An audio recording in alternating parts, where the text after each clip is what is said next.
This episode of the Wolf of All Streets podcast was recorded in person in Singapore at Token 2049 and is proudly brought to you by the Aptos Foundation. I heard we might overshoot and fly to Jupiter recently. And that would be a very fascinating conversation to have, maybe on the safest spaceship possible. But how do we get it to grandma? The Aptos Card. It's crazy. It's freaking crazy. It's not a problem. Today we have over 20 million addresses in less than 2 years of the network operating. Right, so on the back end of this, you still need a wallet. I'm not going to bring my Singaporean dollars back to the US. I'm going to blow it all here at the bar. So you have to. Mo Shaikh, the founder of Aptos, is one of my favorite people in the space because of his ability to articulate exactly what's coming for the crypto industry in the future and then to actually build it. They launched an incredible new product that we'll tell you about in this interview, and he really broke down how we get to mainstream adoption and how crypto is eventually going to disrupt the biggest industries, including payments, in the world. That's dope.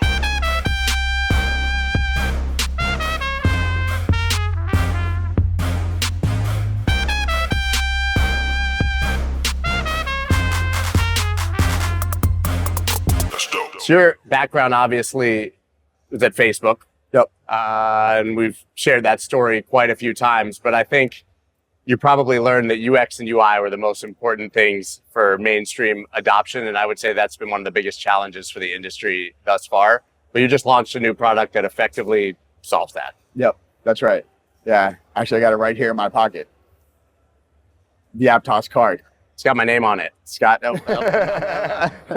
we got one for you. This one is we're going to hold on to, but yeah, I think it's a great point, right? Like, we've had situations in crypto where the user experience doesn't meet the expectations of the Web2 crowd. Why is that? Because they're used to something completely seamless. When they log on to Instagram, Facebook, or WhatsApp, they know exactly what's happening in each one of those applications, and it's, it just flows so seamlessly. When you look at Instagram, for example, you might be scrolling and all of a sudden you want to purchase and you check out. Right, and it's done. They get you every time. I love Instagram shopping late nights. But the cool thing about that is we learned a lot when we were at Facebook building this blockchain, the Libra DM blockchain, to make sure that seamless user experience does not get interrupted. Today, that lives on as Petra, our wallet. Obviously, Aptos is the blockchain, but now we paired up a card with it together with Arculus.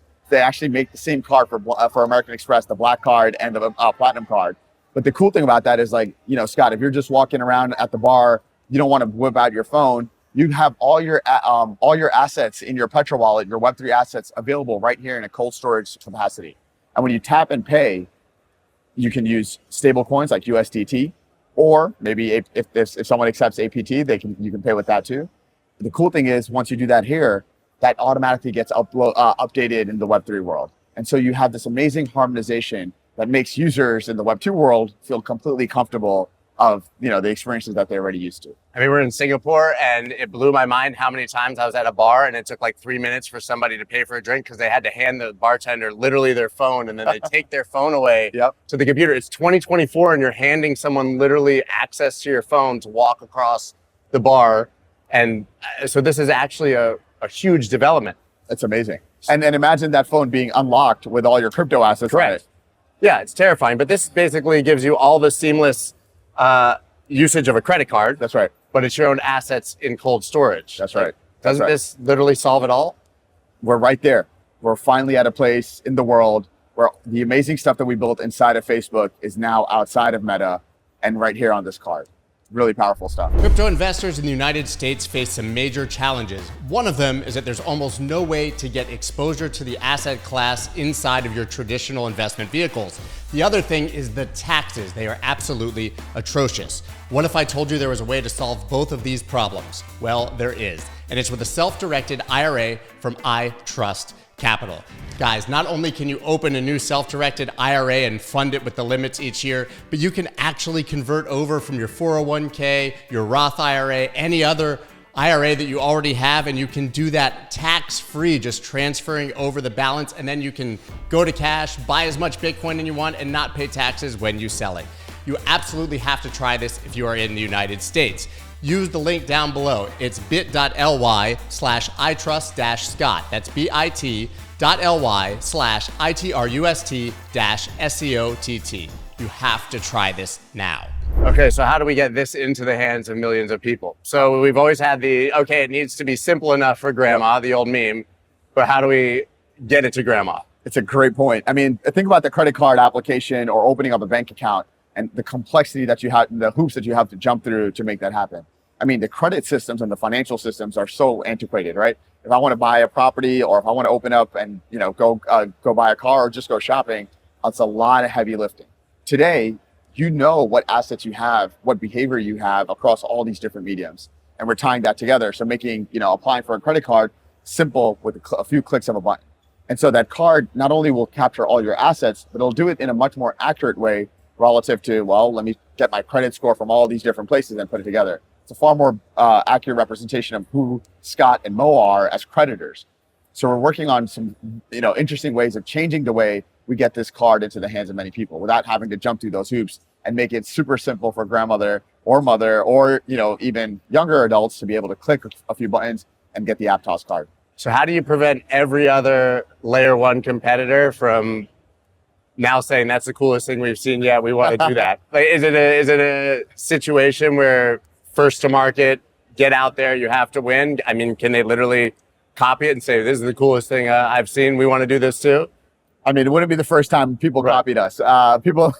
Everyone in the space has been looking at Aptos for innovation, whether it's our consensus mechanism like Block STM, Move, the smart contract language that we also built in Facebook. And I would be, we think imitation is the best form of flattery, but copying can only take you so far. We're already leaps and miles ahead of folks. So not only taking things like USDT, which we're very proud to announce having a presence, but also distribution models, not only with cards, but also working with large, partners like SKT in Korea, having models of distribution there too.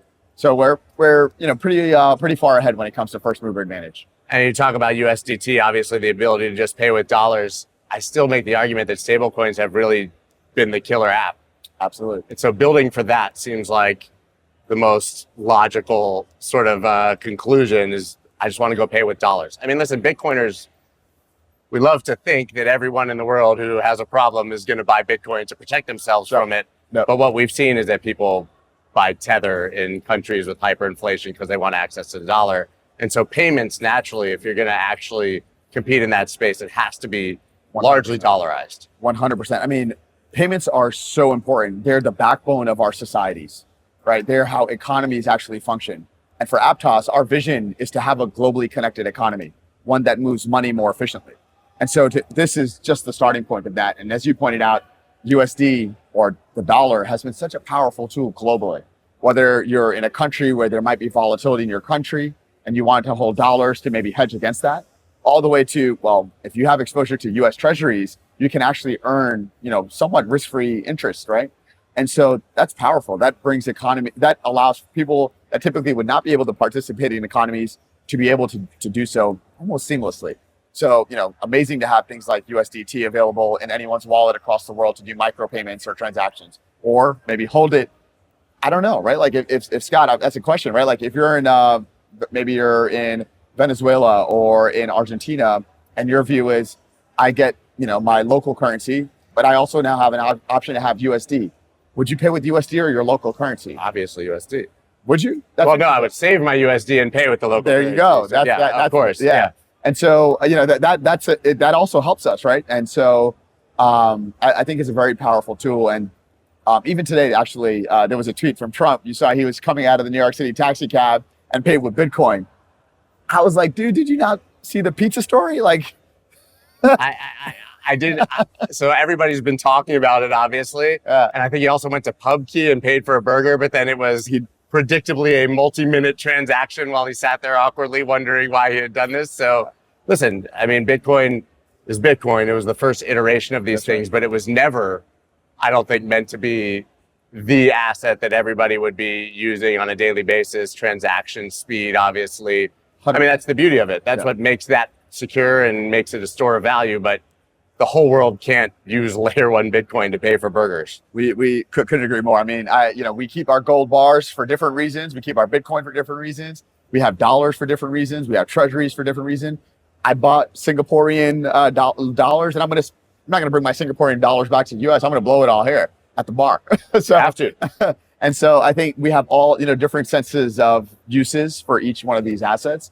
And obviously for Aptos, we're laser focused on whether you have digital forms of gold. In fact, we just announced our partnership with Stacks, Munib and his team on supercharging Bitcoin. So if you do want to pay with Bitcoin, President Trump wouldn't have to wait for 2 minutes. He'd be able to check out much faster than that.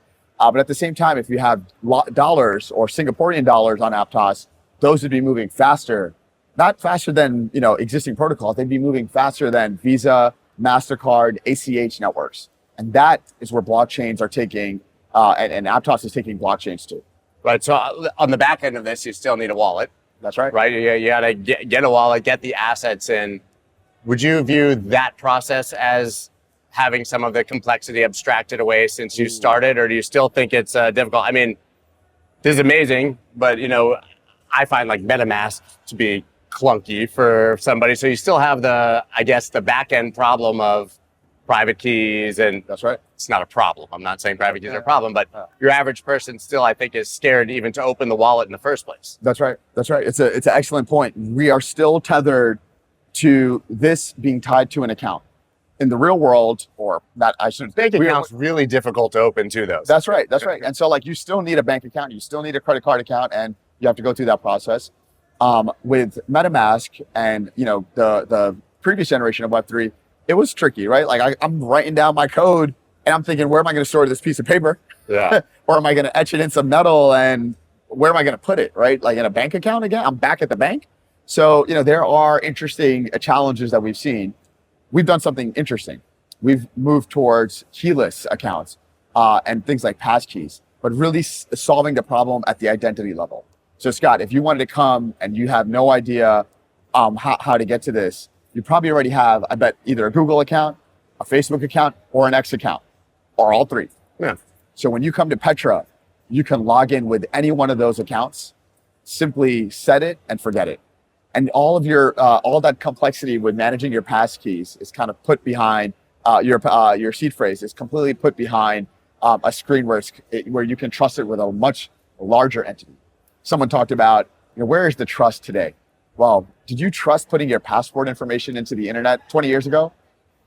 No. Right? I'm not putting my credit card information. Do you remember the first time that you were asked to enter your credit card information into a website? Yeah. Now, I'm like, please remember my passport number, my social security number, my credit card, here's my blood type, and don't ask me ever again. Just look at my face and unlock everything. Yeah, I actually was one of those people that freaked out about WorldCoin at first, getting your eyeball scanned. But I'm doing that while unlocking my iPhone with my eyeballs. They've got everything. Yeah. I think it's a sliding scale of your level of comfort with custody. That's right. But most people are going to want to be on a reasonable part of that scale that does not require writing things down on a piece of paper. Dude, I have ADHD. I'm the single point of failure for self-custody. I'm my biggest fear. Yeah, every time. And so do you find now that people are going to be more comfortable with that Web 2 familiar experience and have to require a little bit of trust in the platform that they're using? No doubt about it, right? I think, the analogy that I think about is, if I'm a doomsday prepper, I'm putting my money under this couch or this lovely seat. And I also have my bank account, right? Because I need to participate in the financial system. I can do some mix of both. I can put all my money under my couch, but then how will I be? I'm walking around with a suitcase to go shopping, right? It's a weird, actually, not that I walk around with a suitcase to go shopping, just to be clear, but there's only so much you can do with that worldview. And so what crypto, I think, started off with, we've had an amazing core group of believers in a new type of system, a system where you can own your own assets. And we bring that today with Aptos. At the same time, if you want to take your assets and have them embedded in the larger global economy, you can do that too. And you can do that in different degrees of trust, right? If you're going to log in with Google, you can trust Google to some sense, but you can still take all your assets, put them in your own cold storage, and still have that optionality. So we want to give everyone that flexibility. And, very openly and candidly speaking, right? A lot of people like myself want to keep some portion in a trusted environment and my own trusted environment. So I think that flexibility is super important, and we're excited to obviously provide that optionality to people. Yeah, it doesn't have to be all or nothing, right? That's so right. it makes perfect sense. You mentioned before with the card specifically, you said people can pay in USDT. If they accept APT as payment, you can use that as well. That's right. At this point, how has the token evolved as far as what you can use it for, how you sort of view it as a part of the ecosystem? Because, there's tokens for everything. A layer one absolutely needs a token. You're one of those who literally needs a token. 99% of these things that are being created don't. Yeah. Right. They could just use the layer one token. But at this point, how has it evolved? How are you seeing people use it? What do you intend for the token in the future? Yeah, it's a great question. I mean, tokens are incredibly powerful when it comes to the governance of the network. And APT is one of the most powerful tools to help ensure that governance, especially in the next generation of Web3. And so not only do we think about how APT is going to help support that governance, but also what else can you do with it across the world, right? So, when you think about the number of users the number of wallets on Aptos, today we have over 20 million addresses in less than 2 years of the network operating. It's crazy. It's freaking crazy. It's one of the fastest, if not the fastest growing network out there in market. And the reason for that is, again, we make it feel completely familiar to everyone beyond just the niche special card that we started Web3 with. And that's awesome. Now with APT, what can you do? You can do some interesting things in the DeFi world. And we're seeing some of that. In fact, I was on the stage with Stani yesterday, and we were talking about Aave. Aave, Ethereum DeFi darling protocol. And we were chatting about some of the challenges that Stani and Aave and other DeFi protocols in the Ethereum ecosystem are facing with navigating that stack. And that was a beautiful stack that's been built, but it's ready for kind of the next generation and moving beyond the EVM. In order to do that, you now have access to a much more efficient, faster version of Aave on Aptos that will be coming soon. And the Aave community is so special. They've done amazing things. And so imagine taking APT, combining it with the power of Aave. There's going to be some really cool things that are going to be happening in the DeFi world. In fact, TVL I tripled over the last few months in the Aptos ecosystem. And so you're already seeing not only things like stablecoins and USDT take off and supercharge things, but even new protocols like Aave coming in, protocols that are building in the Aptos ecosystem take off, and that TVL is gonna blossom. And where I believe Aptos is today, just from a market positioning perspective, we are growing by leaps and bounds. And if you look at that compared to everyone else in the ecosystem, there's a lot of room to grow. So do you view then the future being multi-chain and interoperable and things that were built on Ethereum first and successful, I guess like an Aave, eventually finding their way to where they have a better product market fit? I mean, a lot of people, I think at this point, think it's Ethereum somewhat getting squeezed out. Yep. I don't know that I do or don't agree with that, but it is interesting to see these incumbents from other chains starting to make moves to other places where maybe it's a bit faster, cheaper, or makes more sense. Totally. And I'll kind of draw the analogy back to the early days of the internet where you had to still use dial-up to get online. How many people actually were online? Right? And what services did people use? Whether it was America Online to other services around the world. It was hard. And it limited how many people could actually get on the internet and what could they actually do. Also limited. Today, when you look at Aave, for example, I think they have 2 million users. The internet at some point only had 2 million users. Yeah. As dial-up advanced to, obviously today, completely wireless and seamless integration of getting connected, billions of people globally have access to the internet in the palm of their hands. Similarly, with something like Aave, with having technological advancements with Aptos, they can potentially have economical impact, not for 2 million users, 2 billion users. And that, I think, is the world that we want to see Web3 go towards. And do you think that we get there, and how long does it take? I feel like in the last cycle, we were talking about there not being enough block space and how would we ever scale? And now we're in this situation where we got the options. That's now right. We just need the people to fill the room. That's right. I mean, I think the use cases are very clear. The opportunity set is very clear. And finally, the infrastructure with Aptos is now here. So, you no longer have to worry about dial-up internet. You have Aptos. You have fiber optic internet, right? And block space, to your point. It's incredibly cheap. It's faster than existing payment systems, and it's available today. So then it comes down to, well, what will the innovators build? What products and applications will they actually bring to life? And Aave, they know how to evolve. They're just one example of many that are going to be building on Aptos. So it comes down to the builders. It comes down to the innovators. In fact, we have over 100 different projects that are being built on Aptos, over 250 projects being built that have received grants from the Aptos Foundation. And so some of them have some cool use cases, whether it's in the gaming space, in the social space, or even in the financial space, which we think is going to be some of the most interesting stuff to watch. All right, so what that's happening excites you the most that you think we could see meaningful adoption of in a year or two? And then what excites you the most that we could see adoption of in 10 or 20 years? Ooh, great questions. I think, 1 to 2 years, we would love to see card and mobile wallet penetration increase to greater than 20% of all card holders or mobile phone devices. That would be something we would be incredibly proud of, and we're very close to that. No different than Facebook grew like wildfire to competitors like TikTok grew like wildfire. We're right there at the tipping point, and these types of products help make that actually happen. But they can only actually exist on Aptos because a transaction with this, again, sub-second finality and 1,000th of a cent for a transaction settlement. I mean, how will payment networks compete? I'm not sure. So that's going to happen very quickly, and I don't think people actually appreciate that. Some do, and they're trying to catch up to us. But no different than Netflix came and completely flipped the model for video content creation and distribution. We're seeing something similar happen right before our eyes. And in 2 years, man, it's going to be unbelievable to be having this conversation again. So how about 10? Man, 10 years. Whew. I mean, it depends how fast Elon gets us to Mars, honestly. I heard we might overshoot and fly to Jupiter recently. But... I don't know if that's by design or what, but, networks do need to be thinking about going beyond the existing sphere.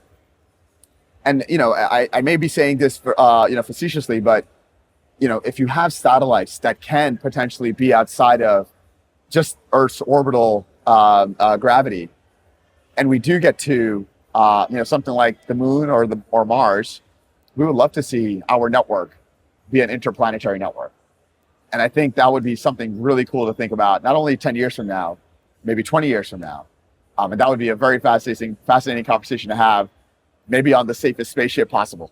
Yeah, I can't wait to have that conversation. Unfortunately, we don't have the 6 hours. So listen, so anybody who wants to actually try this, myself included, how do you do it? So sign up for Petra, and we'll send you a hit. We'll send you a ping and get you access to the Aptos card right after that. I'm getting one of these today, man. Thank you so much. Appreciate it. Thank you, man. Pleasure. That's dope.